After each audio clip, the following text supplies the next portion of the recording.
Coming up in this week's Cruise News Roundup, Royal Caribbean celebrate another milestone in their shipbuilding activity. Carnival Cruise Line continues its commitment to Galveston. Norwegian Cruise Line gets tough on customers and their dining habits.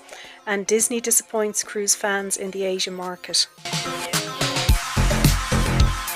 Welcome to this week's Cruise News Roundup, brought to you by the Solo Muster Drill. It's Sunday, September 14th of 2025. Royal Caribbean this week continued their quest to build the biggest and the best ships in the cruise industry. Hot on the heels of having floated out their forthcoming third Icon class ship, the Legend of the Seas, just a couple of weeks ago at the Meyer Turku shipyard in Finland. This week saw the milestone of the keel being laid for their fourth Icon ship. This time it hasn't been named and is simply being referred to as Icon 4 at present. The Meyer Turku shipyard is also delivering this, and executives from Royal Caribbean as well as from the shipyard attended the keel laying ceremony earlier this week. Next up, news from Carnival Cruise Line. This week, the cruise line launched a number of its itineraries for the 2027 to 2028 cruise season, and for Galveston, Texas, this will mean a significant presence of Carnival, with 4 ships due to be homeported there. It will be the first time in Galveston for the Carnival Horizon and the Carnival Spirit, and they will be joining the Carnival Breeze as well as Carnival's newest XL class ship, the Carnival Jubilee. Itineraries on offer will vary from 4 to 7 night trips, and they will generally include a stop at Carnival's private island, Celebration Key. Galveston will also be the port of departure for a number of Carnival's Extraordinary Journeys sailings, including Panama Canal cruises. The continued deployment of 4 ships to Galveston makes Carnival Cruise Line the biggest cruise operator from that port. Following a trend that we've seen in recent times from other cruise lines, Norwegian Cruise Line as of September 9th have introduced a new policy for their specialty dining restaurants. Restaurant no-shows will be charged a $10 penalty. For guests who wish to avoid this penalty, they can cancel their reservations up to 2 hours beforehand. Those who have a reservation time will be given a grace period of 15 minutes, after which time the $10 penalty will apply. Norwegian have cited the need to free up unused reservations to cope with demand.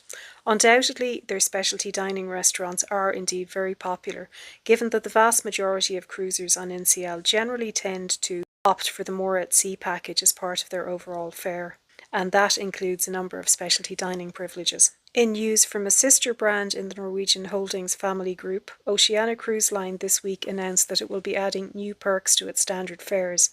The perks come into effect from the 17th of September, and they will include the option for guests to choose from credits for shore excursions of up to $600, and that's dependent on the nature and duration of the sailing, or alternatively they may opt for a partial alcoholic drinks package, which would mean the availability of beer and wine at lunchtime and dinner time. The cruise fare already includes a standard soft drinks and water, as well as a number of other inclusive amenities such as gratuities and Wi-Fi.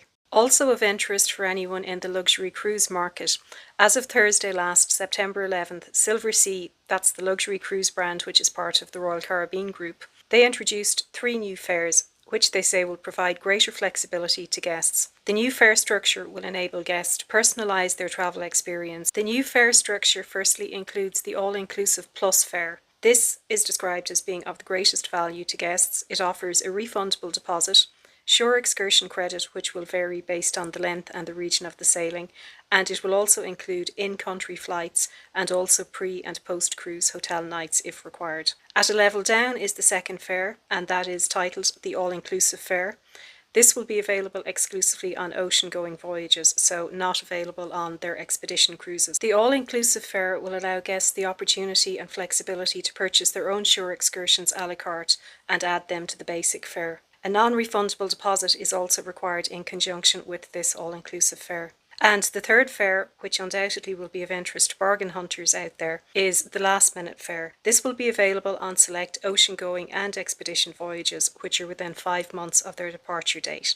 Again, the deposit will be non-refundable, and it's also important to bear in mind that to avail of this fare, total payment must be made in full at the time of booking. In launching the fares, the president of Silversea, Bert Hernandez, said that the luxury of choice reflects our deep commitment to delivering on the feedback of our guests. With our new fare options, we're empowering guests to personalise every aspect of their journey from start to finish, while continuing to enjoy our signature all-inclusive onboard experience. He stated that this is one of the most comprehensive at sea.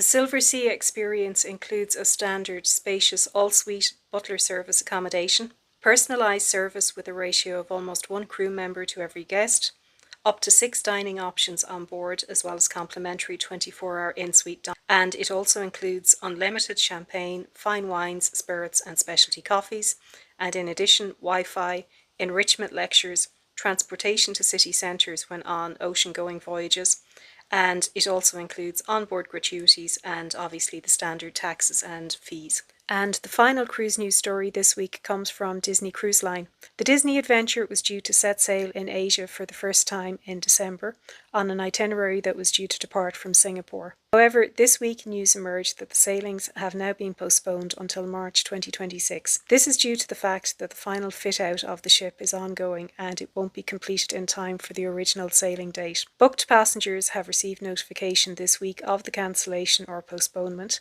and their reservations from the December 15th sailing have automatically been transferred to the new season. So December 15th sailing guests will have the option of getting on board on the first sailing that happens in March 2027, and in addition they will also receive compensation to the value of 50% refund of their cruise fare. For those who do not wish to transfer to the new sailing date, they will receive a 100% refund, of course, and in addition they will also be provided with a 50% future cruise credit. That does have to be used by a specified date in 2027. When it launches, the Disney Adventure will provide a complete immersive Disney experience for guests on board, as it will sail 3 and 4 night sailings round trip from Singapore, and they will essentially be sailings without any ports of call, so plenty of time to enjoy the new ship for all Disney fans. That wraps up the cruise news roundup for this week. If you enjoyed this or found it useful, please do consider hitting the like button. And if you'd like to stay up to date on more weekly cruise news or on my cruise vlog series, please do consider subscribing to the channel so you'll be notified when they come out. As always, thank you so much for watching and have a good week.